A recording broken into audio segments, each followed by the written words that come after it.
Sebelumnya, bismillahirrahmanirrahim. Assalamualaikum warahmatullahi wabarakatuh. Saya Dihan Putri Pratiwi. Di sini saya akan menjelaskan mengenai materi-materi yang telah saya pelajari dalam mata kuliah Sosiologi Hukum. Materi yang telah saya pelajari dalam mata kuliah Sosiologi Hukum yang pertama yaitu pendekatan dan aliran Sosiologi Hukum. Yang kedua yaitu paradigma Sosiologi Hukum. Yang ketiga yaitu teori-teori dalam Sosiologi Hukum. Dan yang keempat yaitu hukum serta solidaritas sosial. Dan yang terakhir yaitu hukum dan perubahan sosial. Langsung saja, apa sih sosiologi hukum itu? Sosiologi hukum merupakan salah satu dominan dari ilmu sosial yang menggabungkan dua pendekatan dalam setiap aplikasinya, yaitu dengan mempergunakan pendekatan hukum dan pendekatan sosiologi. Manfaat yang kita pelajari dari sosiologi hukum yang pertama yaitu hasil dari kajian sosiologi hukum mampu untuk membuka serta menambah cakrawala berpikir dalam memahami permasalahan serta perkembangan hukum yang ada di dalam masyarakat. Yang kedua yaitu mampu mengkonsepkan permasalahan-permasalahan hukum yang terjadi serta memberikan gambaran maupun alternatif pemecahan sesuai dengan kerangka konsep dan teori yang tersaji dalam kajian-kajian teoretik sosiologi hukum. Yang ketiga yaitu memahami perkembangan hukum positif di dalam suatu negara dan masyarakat dengan konstruksi perpaduan antara sosiologi dan hukum.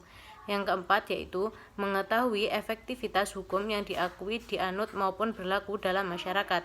Yang terakhir yaitu memetakan dampak maupun konsekuensi yang terjadi akibat penerapan hukum dalam masyarakat. Objek kajian dalam sosiologi hukum yaitu dibagi menjadi tiga. Yang pertama, manusia, lembaga, dan interaksi. Mengkonseptualisasi sosiologi hukum yaitu menganalisis atau mempelajari hukum timbal balik antara hukum dengan gejala-gejala sosial lainnya. Juga termasuk di dalamnya pola perilaku masyarakat dalam konteks sosialnya dan berbagai gejala hukum yang tampak dari kehidupan masyarakat. Mempelajari sosiologi hukum tidak sekedar mengartikan atau pula mendefinisikan, namun terlebih lagi kita juga harus memahami kebermanfaatan yang salah satunya memetakan dampak maupun konsekuensi yang terjadi akibat penerapan hukum dalam masyarakat, juga memilah-milah objektivitas dari sosiologi hukum yaitu hukum dan masyarakat. Selain itu, perlu juga kita batasi ruang lingkup dari sosiologi hukum dengan memahami dasar-dasar sosial dari hukum atau basis sosial dari hukum dan efek-efek hukum terhadap gejala-gejala sosial lainnya. Selanjutnya yaitu sejarah sosiologi hukum. Seperti halnya di negara-negara lain, munculnya sosiologi hukum di Indonesia masih tergolong cukup baru. Ilmu hukum di Indonesia datang dan diusahakan melalui kolonialisasi Belanda atas negeri ini. Pendidikan tinggi hukum yang boleh dipakai sebagai lambang dari kegiatan kajian hukum baru dimulai pada tahun 1942, yaitu dengan dibukanya Rex Go School di Jakarta yang didirikan pada tahun 1909 dengan masa belajar 6 tahun. Dalam suasana demikian itu adalah sangat logis apabila pemikiran dan studi hukum positivistis yaitu mendasari pada telaah perundang-undangan mengalami gugatan pada waktu orang berpaling ke ilmu hukum dan mencari tahu bagaimana dampak terjadi perubahan seperti itu. Teori-teori hukum yang positivistis tidak mampu memberi jawaban atau penjelasan.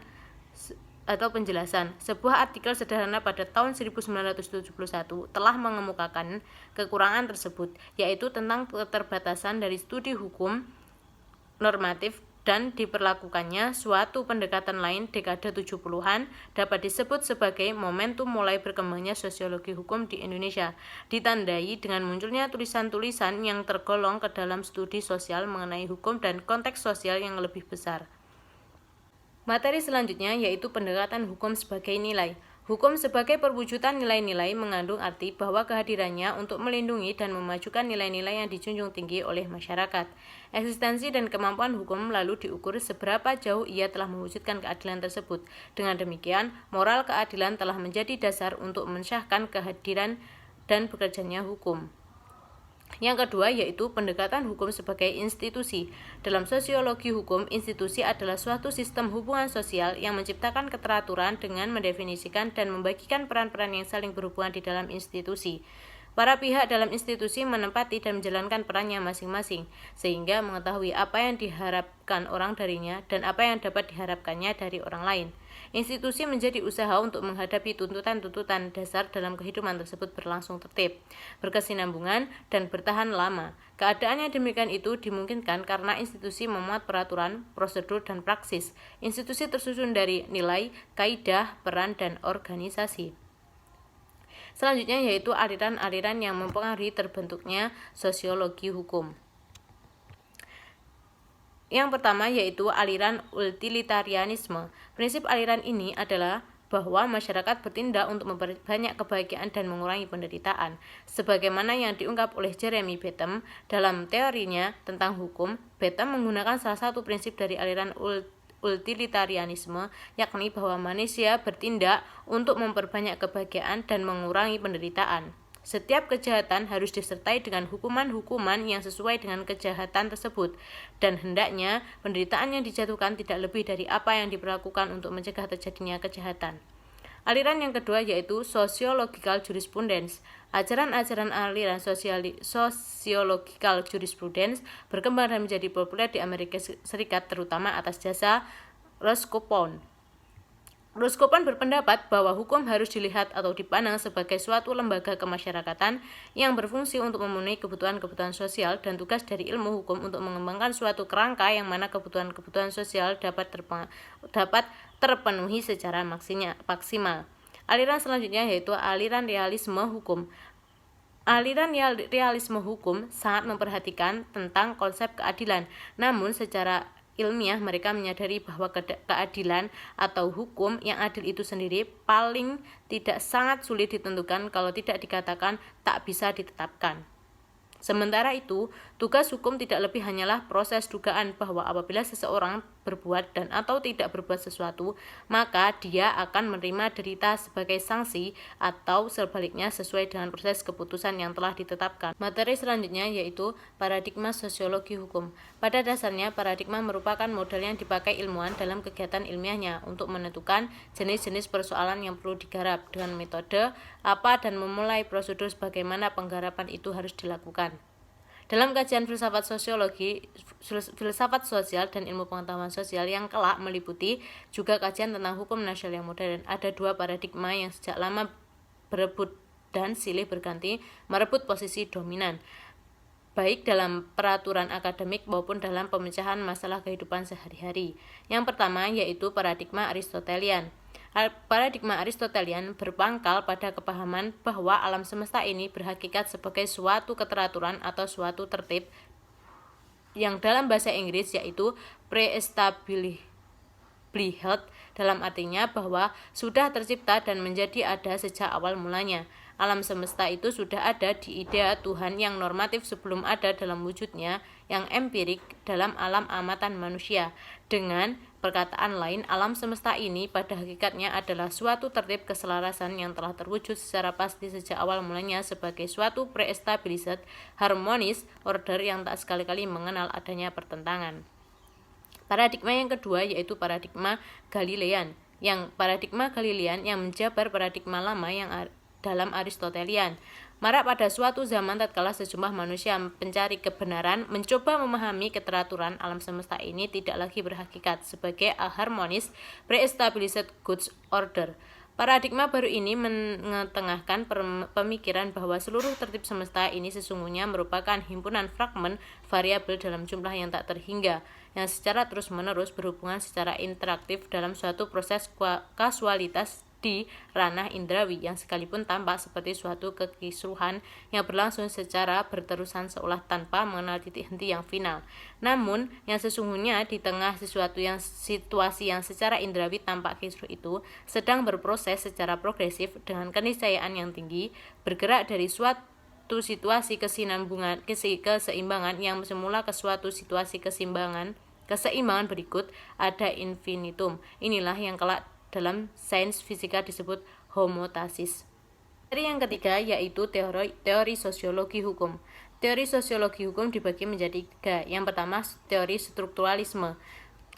Teori strukturalisme adalah teori yang berusaha untuk memahami aspek-aspek masyarakat yang bertitik tolak dari pendekatan kepada struktur bahasa yang digunakan oleh masyarakat tersebut, kemudian juga dasar masyarakat, yang menganggap subjek atau aktor bukan sebagai variabel bebas, tetapi lebih merupakan variabel yang tidak bebas, yang selalu dipengaruhi dan dikungkung oleh struktur masyarakat. Struktur mana terdapat dalam pikiran alam bawah sadar masyarakat.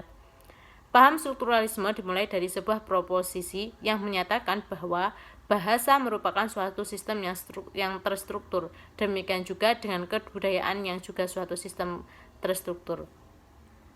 Dan akhirnya masyarakat pun merupakan suatu sistem yang terstruktur. Jadi, menurut paham strukturalisme, manusia telah terperangkap dalam sistem dan struktur bahasa, sehingga mau tidak mau, ketika mau mencoba memahami segala sesuatu, maka manusia itu harus juga memahaminya dalam konteks struktur dan sistem bahasa yang tadi. Bahwa yang dimaksud dengan teori strukturalisme dalam sosiologi ialah pemahaman aspek-aspek masyarakatan yang bertitik tolak dari pendekatan kepada struktur bahasa yang digunakan oleh masyarakat tersebut. Kemudian juga ke struktur dasar masyarakat. Salah satu dari sasaran analisa strukturalisme ialah struktur dari norma-norma hukum. Kedua yaitu teori fungsionalisme. Teori fungsionalisme struktural adalah suatu bangunan teori yang paling besar pengaruhnya dalam ilmu sosial di abad sekarang. Tokoh-tokoh yang pertama kali mencetuskan fungsional yaitu Auguste Comte, Emil Durkheim, dan Herbert Spencer. Pemikiran struktural fungsional sangat dipengaruhi oleh pemikiran biologis, yaitu menganggap masyarakat sebagai organisme biologis, yaitu terdiri dari organ-organ yang saling ketergantungan. Ketergantungan tersebut merupakan hasil atau konsekuensi agar organisme tersebut tetap dapat bertahan hidup.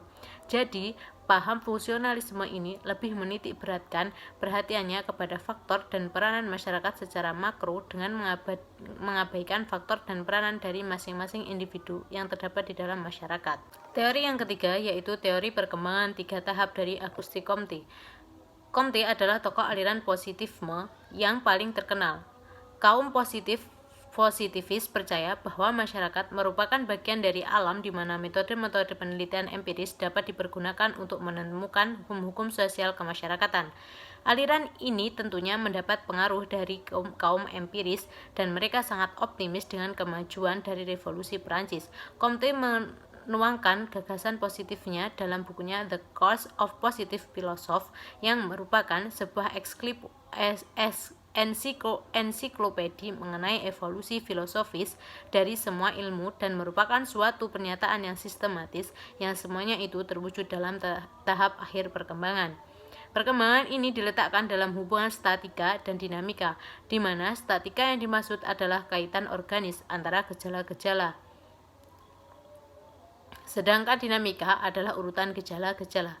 Bagi Comte, untuk menciptakan masyarakat yang adil diperlukan metode positif yang kepastiannya tidak dapat digugat. Materi selanjutnya yaitu hukum dan solidaritas sosial. Durkheim menggunakan istilah solidaritas mekanis untuk menganalisis masyarakat keseluruhannya. Solidaritas mekanis lebih menekankan pada sesuatu kesadaran kolektif bersama yang menyadarkan pada totalitas kepercayaan dan sentimen bersama yang rata-rata ada pada warga masyarakat yang sama. Solidaritas mekanis merupakan sesuatu yang bergantung pada individu-individu yang memiliki sifat-sifat yang sama dan menganut kepercayaan dan pola norma yang sama pula. Oleh karena itu, sifat individualitas tidak berkembang. Individual ini terus-menerus akan dilumpuhkan oleh tekanan yang besar sekali untuk konformitas. Individu tersebut tidak harus mengalami atau menjalani satu tekanan yang melumpuhkan, karena kesadaran akan persoalan hal yang lain mungkin juga tidak berkembang. Inilah yang menjadi akar mudarnya atau integrasi nilai pada solidaritas mekanis. Pertama, perlu diketahui bahwa nilai barang bersifat ekonomis semakin lama nilainya akan menyusut. Kedua, kesadaran kolektif sebenarnya tidak stagnan atau tetap, melainkan bergerak liar dalam setiap tindakan masyarakat. Berlawanan dengan solidaritas mekanis, solidaritas organis muncul karena pembagian kerja yang bertambah besar. Solidaritas ini didasarkan pada tingkat saling ketergantungan yang tinggi. Saling ketergantungan itu bertambah sebagai hasil dari bertambahnya spesialisasi dalam pembagian pekerjaan yang memungkinkan dan juga menggalakkan bertambahnya perbedaan pada kalangan individu. Munculnya perbedaan-perbedaan pada kalangan individu ini merombak kesadaran kolektif itu. yang pada gilirannya menjadi kurang penting lagi sebagai dasar untuk keteraturan sosial dibandingkan dengan saling ketergantungan fungsional yang bertambah antara individu-individu yang memiliki spesialisasi dan secara relatif lebih otonom sifatnya. Seperti yang dinyatakan Durkheim bahwa itulah pembagian kerja yang terus saja mengambil peran yang tadinya diisi oleh kesadaran kolektif. Durkheim mempertahankan bahwa kuatnya solidaritas organis itu ditandai oleh pentingnya undang-undang yang bersifat memperbaiki, menyehatkan, maupun yang bersifat memulihkan daripada yang bersifat represif. Tujuan dari kedua undang-undang tersebut sangat berbeda. Undang-undang represif lebih mengungkapkan kemarahan kolektif yang dirasakan kuat, sedangkan undang-undang restitutif berfungsi mempertahankan atau melindungi pola saling ketergantungan yang kompleks antara berbagai individu yang berspesialisasi atau kelompok-kelompok dalam masyarakat. Oleh karena itu, sifat ganjaran-ganjaran yang diberikan kepada seseorang pelaku kejahatan berbeda dalam kedua undang-undang itu. Mengenai tipe sanksi yang bersifat restitutif, Durkheim mengatakan bukan bersifat balas dendam melainkan hanya sekedar menyehatkan keadaan. Terlaksananya undang-undang represif sebenarnya bukan memperkuat keadaan karena sudah adanya investasi nilai, tetapi represif sedikit demi sedikit akan menuju kepada undang-undang restitutif. Materi yang terakhir yaitu hukum dan perubahan sosial. Perubahan sosial dalam masyarakat adalah suatu produk dengan berbagai faktor, dan dalam banyak hal hubungan antara faktor-faktor tersebut. Selain faktor hukum, ada beberapa mekanisme perubahan lainnya seperti faktor-faktor teknologi, ideologi, kompetisi, konflik, ekonomi, dan politik, serta masalah struktural. Semua mekanisme tersebut dalam kebanyakan hal saling berhubungan. Hal itu juga terjadi dalam perubahan hukum yang sangat sulit, bahkan tidak mungkin untuk menggambarkan hubungan sebab dan akibat. Materi yang terakhir yaitu hukum dan perubahan sosial. Perubahan sosial dalam masyarakat adalah suatu produk dengan berbagai faktor dan dalam banyak hal hubungan antara faktor-faktor tersebut. Selain faktor hukum, ada beberapa mekanisme perubahan lainnya seperti faktor-faktor teknologi, ideologi, kompetisi, konflik, ekonomi, dan politik, serta masalah struktural. Semua mekanisme tersebut dalam kebanyakan hal saling berhubungan. Hal itu juga terjadi dalam perubahan hukum yang sangat sulit, bahkan tidak mungkin untuk menggambarkan hubungan sebab dan akibat. Hukum dipergunakan sebagai suatu alat oleh agent of change atau pelopor perubahan adalah seseorang atau kelompok orang yang mendapatkan kepercayaan dari masyarakat sebagai pemimpin atau pemimpin satu atau lebih dari lembaga-lembaga kemasyarakatan. Suatu perubahan sosial yang dikehendaki atau direncanakan selalu berada di bawah pengendalian serta pengawasan pelopor perubahan tersebut. Cara-cara untuk mempengaruhi masyarakat dengan sistem yang teratur dan direncanakan terlebih dahulu dinamakan social engineering atau social planning. Hukum mempunyai pengaruh langsung atau pengaruh yang tidak langsung di dalam mendorong terjadinya perubahan sosial. Di dalam berbagai hal, hukum mempunyai pengaruh yang langsung terhadap lembaga-lembaga kemasyarakatan, yang artinya bahwa terdapat hubungan yang langsung antara hukum dan perubahan-perubahan sosial. Kiranya dapat dikatakan bahwa kaidah-kaidah hukum sebagai alat untuk mengubah masyarakat mempunyai peranan penting, terutama dalam perubahan-perubahan yang dikehendaki atau perubahan-perubahan yang direncanakan. Dengan perubahan-perubahan yang dikehendaki dan direncanakan dimaksudkan sebagai suatu perubahan yang dikehendaki dan direncanakan oleh warga masyarakat yang berperan sebagai pelopor masyarakat. Dan dalam masyarakat yang sudah kompleks di mana birokrasi memegang peranan penting, tindakan-tindakan sosial mau tidak mau harus mempunyai dasar hukum untuk sahnya. Oleh sebab itu, apabila pemerintah ingin membentuk badan-badan yang berfungsi untuk mengubah masyarakat, maka hukum diperlukan untuk membentuk badan tadi serta untuk menentukan dan membatasi kekuasaannya. Dalam hal ini, kaidah hukum mendorong terjadinya perubahan-perubahan sosial dengan membentuk badan-badan yang secara langsung berpengaruh terhadap perkembangan-perkembangan di bidang-bidang sosial, ekonomi, dan politik. Sekian presentasi dari saya, kurang lebihnya saya mohon maaf. Akhirul kalam, wallahul muwaffiq ila aqwamit thoriq. Assalamualaikum warahmatullahi wabarakatuh.